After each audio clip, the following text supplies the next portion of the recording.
Dahil kahapon, may nakita ako analysis. Yan, sa ABS-CBN, may nagsulat na isang political analyst tsaka professor sa isang malaking universidad. Ang sabi niya, wala naman itong disunity. United pa naman yung presidente at saka yung vice president. No? Sabi niya na dependent sila sa isa't isa kaya hindi sila maghihiwalay.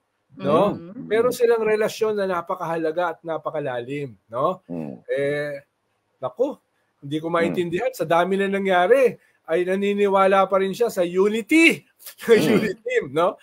At diyan ako pupunta sa tanong ni Ina, Michael, no? Dahil malinaw naman sa hindi lang sa lahat ng ating episode, kundi sa lahat ng pangyayari sa ating bansa, nawala na tong unity na to. Hindi lang siya nawala. Papunta siya sa open warfare. Sabi nga nung isang political analyst, civil war. No? Civil war na, para Avengers to. Yun yung aasahan natin sa parating na mga buwan.